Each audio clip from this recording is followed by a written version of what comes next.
students, today we are going to discuss about correlative coding. From the name itself, correlative means it will be related to adjacent bits, okay? So let us see. In the previous video we have discussed about the inter-symbol interference. In that case we have gone through ideal solution. Similarly, there have a practical solution. In the case of a practical solution of ISI, means raised to cosine spectrum, in the practical solution of ISI, the resulting bandwidth is larger than the theoretical minimum bandwidth B0. That means for reducing the ISI, the signal that we are sending should have a minimum bandwidth B0.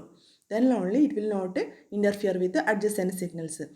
So in the case of practical solution of ISI, the resulting bandwidth is larger than the theoretical bandwidth minimum, that is B0 value. So if we are trying to bandwidth is larger than B0, and if we are trying to reduce that bandwidth, what is the meaning of reducing bandwidth?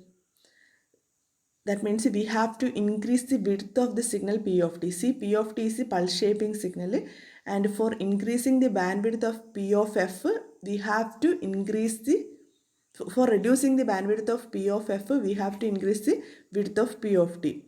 But when we are increasing the width of P of t, then it will cause ISI. That means inter-symbol interference. That means it will interfere with the adjacent signals. So in order to reduce ISI, we can use binary baseband transmission. That means we can use zeros and ones for transmission. In that cases, the ISI, a controlled amount of ISI is permissible. See, നമ്മൾ IS ഇൻ്റർസിമ്പൽ ഇൻ്റർഫറൻസിനെ കുറിച്ച് നമ്മൾ പഠിച്ചു. അപ്പോൾ അതിൽ ideal solution പറഞ്ഞിട്ടുണ്ട്. അത് P of T എന്നുള്ള pulse shaping സിഗ്നലാണ് യൂസ് ചെയ്യുന്നത്. അത് ഏകദേശം എങ്ങനെയാണ് ഉണ്ടായിരുന്നത്? സിങ്ക് പൾസ് പോലെയാണ് ഉണ്ടായത് അല്ലേ? സിങ്ക് പൾസിൻ്റെ ഷേപ്പിലായിരുന്നു അത് ഉണ്ടായത്. പിന്നെ അതിൻ്റെ ഫ്രീക്വൻസി റെസ്പോൺസ് നോക്കുകയാണെങ്കിൽ ലോ പാസ് ഫിൽറ്ററിൻ്റെ പോലത്തെ ഫ്രീക്വൻസി റെസ്പോൺസ് ആയിരുന്നു. അതുപോലെ തന്നെ പ്രാക്ടിക്കൽ സൊല്യൂഷനും ഉണ്ട്. അതുപോലെ തന്നെ അത് റേസ്ഡ് കൊസൈൻ സ്പെക്ട്രാണ്. അപ്പോൾ ആ പ്രാക്ടിക്കൽ സൊല്യൂഷൻ ഓഫ് ISI നോക്കുകയാണെങ്കിൽ ആക്ച്വലി അവിടെ കിട്ടുന്ന ബാൻഡ് വിഡ്ത്ത് എന്ന് പറയുന്നത് തിയററ്റിക്കൽ മിനിമം ബാൻഡ് വിഡ്ത്തായ B0നേക്കാളും കൂടുതലായിരിക്കും. പക്ഷേ അപ്പോൾ ബാൻഡ് വിഡ്ത്ത് കൂടാൻ പാടില്ല. അപ്പോൾ നമ്മൾ എന്ത് പ്രാക്ടിക്കൽ മിനിമം ബാൻഡ് വിഡ്ത്തിലേക്ക് എത്തിക്കാൻ വേണ്ടിയിട്ട് ബാൻഡ് വിഡ്ത്ത് കുറക്കാൻ നോക്കും. ബാൻഡ് വിഡ്ത്ത് കുറക്കുക എന്ന് പറഞ്ഞാൽ ബാൻഡ് വിഡ്ത്ത് നമ്മൾ എങ്ങനെ കാൽക്കുലേറ്റ് ചെയ്തത്? നമുക്ക് കിട്ടിയ സിഗ്നലിൻ്റെ P of t ആണ് ഷേപ്പിംഗ് സിഗ്നലെങ്കിൽ അതിന് P of f കണ്ടിട്ട് അതിൻ്റെ വിഡ്ത്താണ് നോക്കുന്നത്. അല്ല, അങ്ങനെയല്ല ബാൻഡ് വിഡ്ത്ത്, ഫ്രീക്വൻസി ഡൊമൈനിലാണ് ബാൻഡ് വിഡ്ത്ത് നോക്കുന്നത്. അപ്പോൾ ബാൻഡ് വിഡ്ത്ത് കുറക്കുക എന്ന് പറഞ്ഞാൽ ഫ്രീക്വൻസി കുറക്കുക എന്ന് പറയുമ്പോൾ ടൈം പീരീഡ് എന്താക്കണം? കൂട്ടണം അല്ലേ? അത് രണ്ട് ഇൻവേഴ്സ്ലി പ്രൊപ്പോർഷനാണ്. അപ്പം നമ്മൾ if you are trying to reduce bandwidth എന്ന് പറഞ്ഞു കഴിഞ്ഞാൽ നമ്മളെന്താണ് P of tയുടെ വിഡ്ത്ത് എന്ത് ചെയ്യുക? കൂട്ടുകയാണ് ചെയ്യുക അല്ലേ?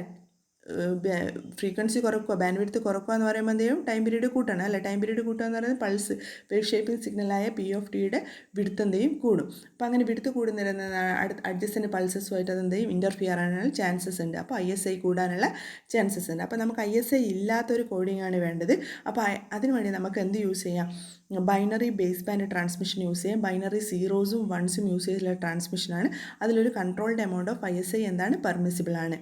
So in that case we can define a pulse by C, P of n TB equal to 1 for the values of n, 0, 1 etc. And for 0 for all other values of n. So ഇതാണ് നമ്മളൊരു പൾസിനെ define ചെയ്യുന്നത്. അപ്പോൾ ഇതിൽ കോഡിങ്ങിന് വേണ്ടിയിട്ട് എന്താ ചെയ്യുന്നത്? For coding we are using non return to zero polar signalling format. We have gone through the polar signaling format. That means two levels will be there, positive and negative levels. Non return to zero means it will not stay in the zero position. That means it will not go to the zero position in the half duration of the pulse. That is non return to zero that we have studied in the line codes. Okay. So here we are using binary symbol 1 is transmitted by P of t and binary symbol 0 is transmitted by minus P of t. Suppose we are considering two successive pulses, that is P of t and P of t minus TB. If both of these successive pulses are positive, then the sample value of the resulting signal at t equal to TB would be 2. C ഇതിൽ നമ്മൾ binary എന്ത് signaling coding ആണ് use ചെയ്യുന്നത്? Non return to zero polar signaling ഫോമാറ്റാണ് use ചെയ്യുന്നത്. അതായത് സിഗ്നലിൻ്റെ പകുതി ഡ്യൂറേഷനിൽ അതൊരിക്കലും സീറോയിലേക്ക് വരുന്നില്ല. Complete duration suppose T B ആണെന്ന് വിചാരിക്കുക, ഒരു പൾസ് ഡ്യൂറേഷൻ. ആ പൾസ് ഡ്യൂറേഷനിൽ മൊത്തം ഒരു positive value P of T 1 ആണ് ട്രാൻസ്മിറ്റ് ചെയ്യുന്നതെങ്കിൽ P of T positive value കിട്ടും. പിന്നെ 0 ആണ് ട്രാൻസ്മിറ്റ് ചെയ്യുന്നത് negative P of T value കിട്ടും. അതാണ് നോൺ റിട്ടേൺ ടു സീറോ.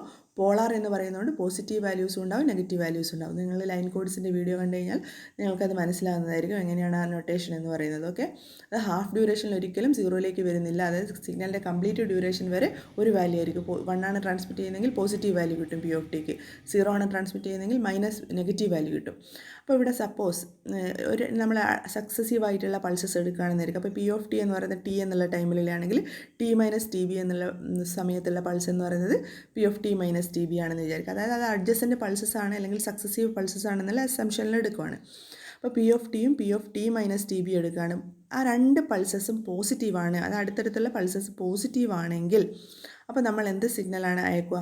2, അതായത് പോസിറ്റീവ് വാല്യൂ ആയ ഒരു 2 എന്നുള്ള അയക്കും, രണ്ട് ആഡപ്പ് ചെയ്തിട്ടുള്ള ഒരു വാല്യൂ എന്നുള്ള രീതിയിൽ. If both p of T and P of T minus T b were negative the sample value would be -2. അതായത് പി ഓഫ് ടിയും P of T minus T ബിയും സക്സസീവ് പൾസസ് ആണ്. അത് രണ്ടും നെഗറ്റീവ് ആണെങ്കിൽ -2 ആയിരിക്കും. അതൊരു രണ്ട് സക്സസീവ് പൾസസ് പോസിറ്റീവ് ആണെങ്കിൽ നമ്മളൊരു പോസിറ്റീവ് വാല്യൂ ആയിരിക്കും, സക്സസീവ് പൾസസ് നെഗറ്റീവ് ആണെങ്കിൽ നമ്മളൊരു നെഗറ്റീവ് വാല്യൂ ആയിരിക്കും. ഇനി വേറൊരു കേസും കൂടി ഉണ്ടല്ലോ. If P of T and P of T minus T B are of opposite polarity then the sample value would be 0. So successive pulses opposite പൊളാരിറ്റിയാണ്, നമ്മൾ അയക്കുന്ന സിമ്പിൾ ഏതായിരിക്കും? 0 ആയിരിക്കും. അപ്പോൾ ഇതിൽ 3 കേസ് പറഞ്ഞു. 2 പോസിറ്റീവ് ആകുന്ന കേസ്, 2 നെഗറ്റീവ് ആകുന്ന കേസ്, 2 വ്യത്യസ്ത പൊളാരിറ്റിയുള്ള കേസിൽ 2 അഡ്ജസൻറ്റ് സിഗ്നൽസ് അല്ലെങ്കിൽ സക്സസീവ് പൾസസ് പോസിറ്റീവ് ആകുമ്പോൾ ഒരു 2 എന്നുള്ള വാല്യൂ, പോസിറ്റീവ് വാല്യൂ ആണ് നമ്മൾ അയക്കുന്നത്.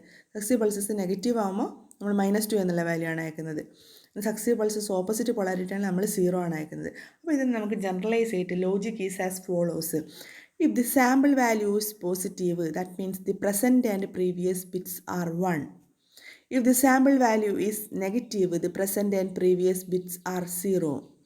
If the sample value is 0, the present bit and complement of the previous bit. So നമ്മൾ റിസീവർ സൈഡിലേക്ക് വരുമ്പോൾ നമ്മൾ റിസീവ് ചെയ്യുന്നത് ഒന്നുകിൽ പോസിറ്റീവ് അല്ലെങ്കിൽ നെഗറ്റീവ് വാല്യൂ ആയിരിക്കും. അപ്പോൾ നമ്മൾ നോക്കുകയാണ് റിസീവ് ചെയ്യുമ്പോൾ നമ്മൾ ഏത് പൾസാണ് അയച്ചതെന്ന് നമുക്ക് നോക്കണം അല്ലേ.